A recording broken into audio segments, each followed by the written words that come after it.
Hello everyone. Today we're going to be talking about some vocabulary of basic geometry terms, and we're also going to be talking about angles. So the vocabulary terms we're going to go over first. Sorry, it's going to be a little dry and boring. It's just a lot of definitions, so feel free to hit pause, write down the notes, and then we're going to go through how to actually apply them. So we're going to dissect an angle and talk about points, lines, planes, rays, etc. All that vocabulary we're going to go over now. We'll go through when we actually dissect an angle.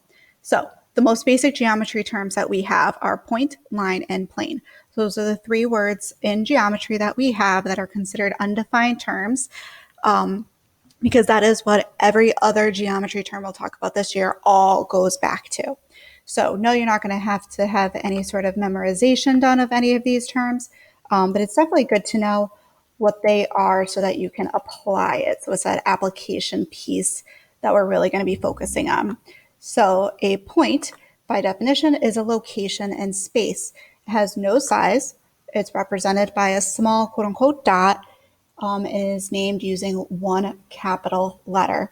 So you've probably seen a point before in pre-algebra, 8th grade, 7th grade, when you guys plotted points on a coordinate plane, right? You would plot the coordinate 5, 4. That's an example of a point. It's just a location in space, no size, and it's going to be named by one capital letter. A line, again, something you're probably familiar with, but we'll see the actual formal definition here, is that a line is a series of points that extend in opposite directions without end. So they go on for infinity. They're named by two capital letters or one single lowercase letter, and we'll see the difference in that as we go through some examples. The last most basic term that we have is a plane. So for a plane, by definition, it is going to be a flat surface with no thickness. It is named with one cursive capital letter or by three non-collinear points. So first thing here, plane. You've seen a plane before, like a coordinate plane. It has length and a width, right? You can go left and right. You can go up and down. It's got two different dimensions. But it has no thickness. There is no Z, if you will. We have X, Y. There's nothing else. There is no thickness.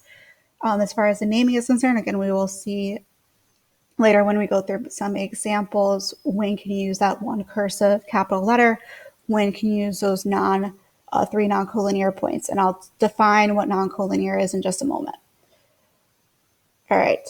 So a couple more words down here that we're going to go through.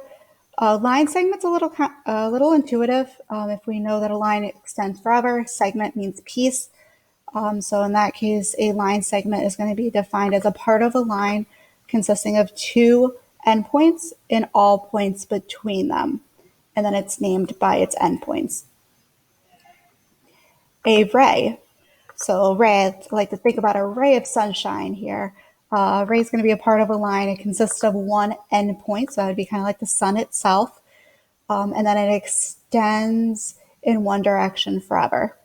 So part of a line consisting of one endpoint and all of the points of the line on just one side of that endpoint. Next word is collinear. Co meaning two, really. So you might have a co-pilot, right? It's your partner, it's your pilot. Collinear, linear also meaning line. So collinear, it would just be points on the same line. If we look then to the definition of coplanar, same concept, co meaning the same, and then the word there being planar means that we're talking about now points or lines that are on that same plane. And then intersection, you've probably heard that word before, but again, now we're just going through that formal definition. And an intersection is just a place where two things cross. You could talk about the intersection of a plane and a line. You could talk about the intersection of two lines. There's a couple different variations. The only one really that we're talking about here is two lines intersecting, and two lines are going to intersect at a point.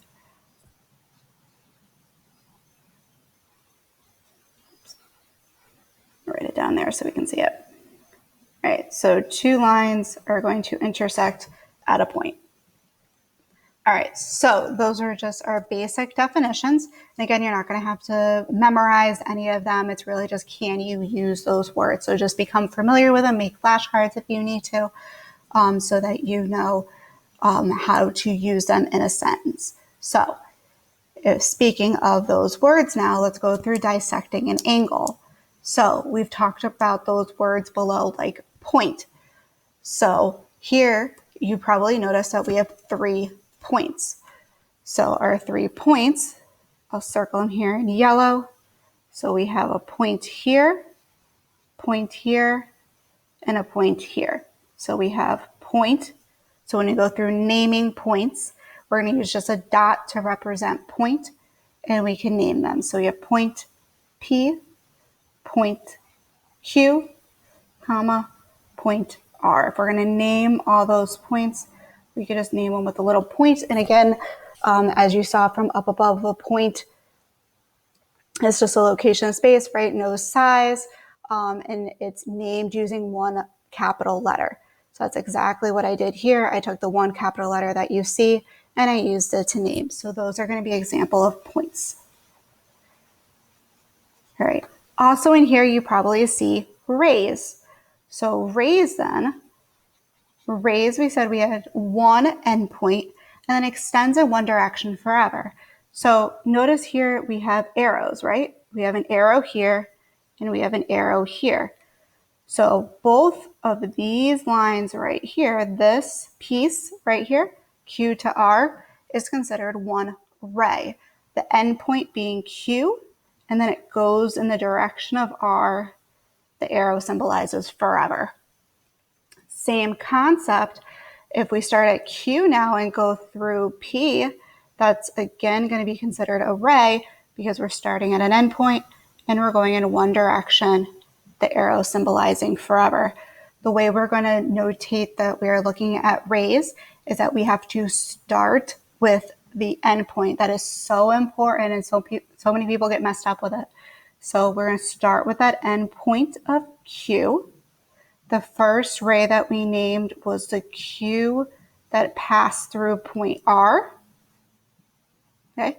The symbol here is going to be a ray symbol. So we're always going to point the arrow to the right. Okay. A lot of people, when we go to name the second ray now, Q starts at Q and then it goes through P.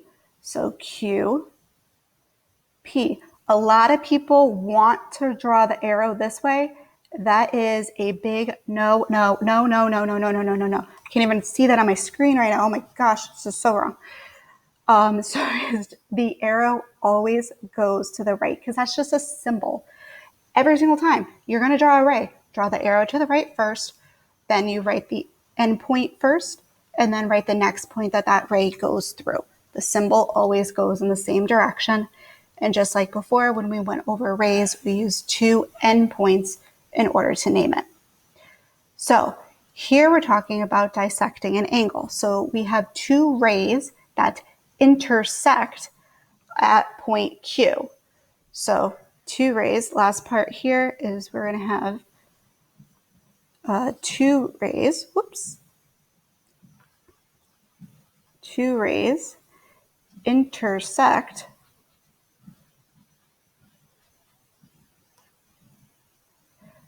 at point Q.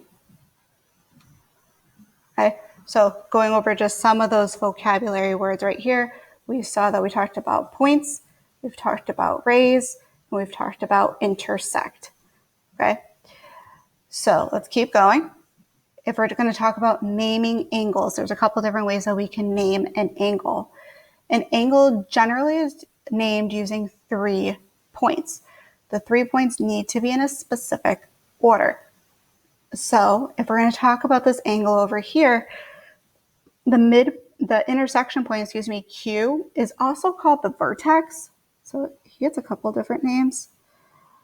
So we're going to call this the vertex point, and that point has to be named in the middle when we're talking about dissecting an angle and naming it.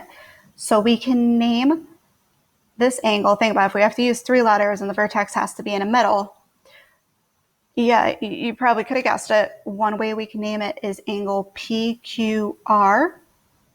The other way we can name it is angle RQP. All right, so we're going to name an angle. The symbol for angle is that symbol right there. A lot of people, just be careful, want to use a less than sign. Right, see the difference? See that this is horizontal here and that this scooches down at an angle, right? So this is an inequality. We don't want that here because we want to use an angle symbol. All right, so let me get rid of the wrong one and let's start again. So we said that we can name this with the vertex in the middle. So we can call this angle PQR. We said that we can name it in the reverse order. We can go RQP. Again, you see that that Q is in the middle because that's that vertex angle. Because this angle is all by itself and there's no other angle here, I can actually just shortcut, just call it by the vertex. I can call it angle Q. Okay. One last way here is that this angle seemed to be named 4. See the 4 in the middle right here? 4 can't be the degree measure, right? Because think about the classifications, and we'll go over those in a moment. Think about a classification of an angle that is only 4 degrees. That is a teeny tiny little angle, right? So we would call that an acute angle. This clearly is not a cute little angle. So that 4 is actually another way that we could name this angle. So again, we can just use our angle symbol and the number 4. So here's actually 4 different ways that we can name just that one angle. Okay. Last piece for angles here is the difference in notations. You'll hear that a lot in geometry as we go through the year. We're going to talk about different notations and symbols and how do you write stuff and how do you interpret it. So a lot of people here get these two symbols confused. So this we just went over is an angle symbol. So what's the difference then? Because that same symbol is over here, right? The only difference now is we put an M in front of it. The M in front of it actually helps you then to realize that we're not looking to name the angle. We're not looking to talk about the angle. We actually really want to know what's the measure of that angle. See where the M comes in? So this is measure of angle. Okay, so that's going to be our difference. So if I said, hey guys, what's the measure of angle PQR? You'd have to break out your protractors and measure it, right? And actually get a certain degree. That's what I would be looking for. If I just said, name the angle, well, then you would use the angle symbol and then proceed with the letters as appropriate. Okay, so slight little differences between those. So again, anything that you guys have questions on, please, please, please, as you're taking notes through this, highlight it, star it, something, so when we get together next time, I can go ahead and answer those questions for you. All right, as promised, classifications of angles is next. So there are a couple different classifications of angles. I'll type this in here, make it a little neater for you guys. The smallest classification we have are acute angles. By definition, an acute angle is an angle with a measure less than 90 degrees. The next type of angle we have is a right angle. So a right angle is an angle with a measure exactly equal to 90 degrees. Next we have an obtuse angle, angle with a measure greater than 90 degrees. And the last type of angle, you guys are probably thinking, okay, you're done. It's just those 3, right? Did you know that there's actually a 4th angle out there? It doesn't get talked about a lot. It's kind of interesting.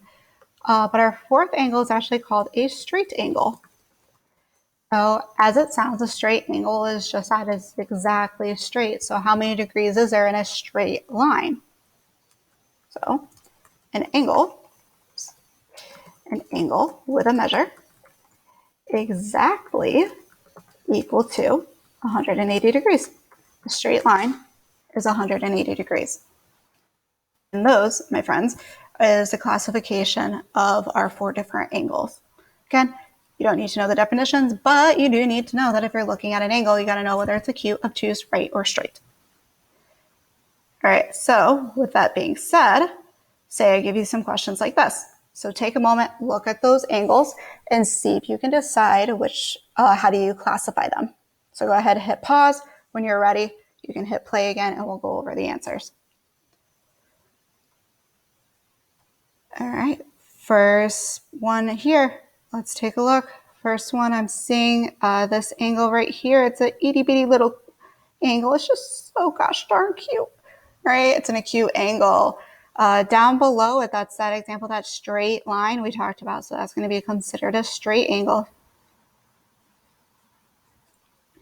I'm going to skip the one in the middle for right now. That one was actually the tricky one. So we'll see how many people got that one right.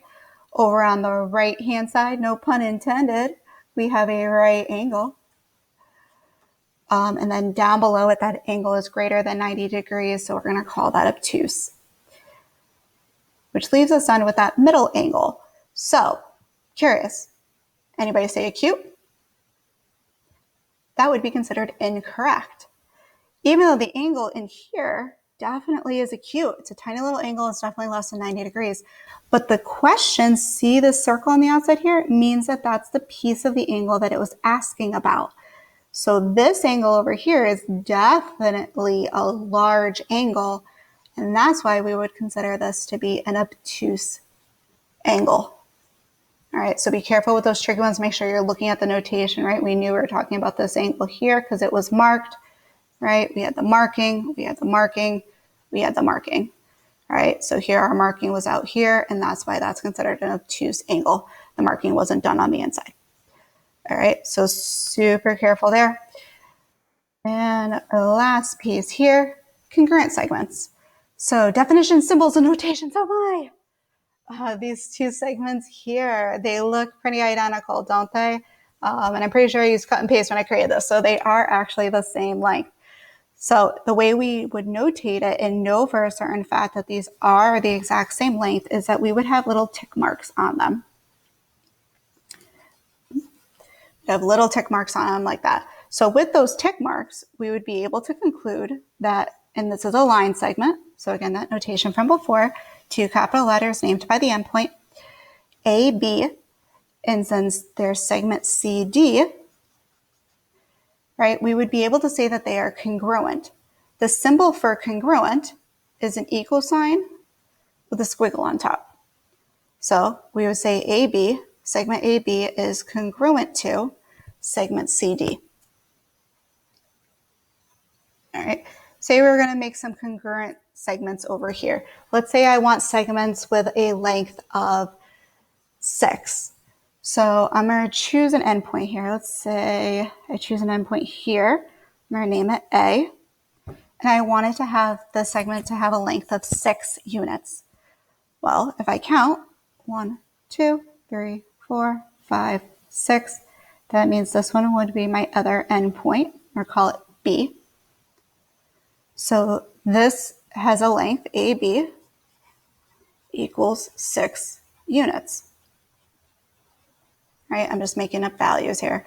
Let's say I want to make a congruent segment then to AB. So I need another segment with a length of 6 units. So let's say now I start at 2. And let's say I move over to the right. Let's call this one C. So again, I'm going to move 6. 1, 2, 3, 4, 5, 6. Put my other endpoint here. I'll call that point D.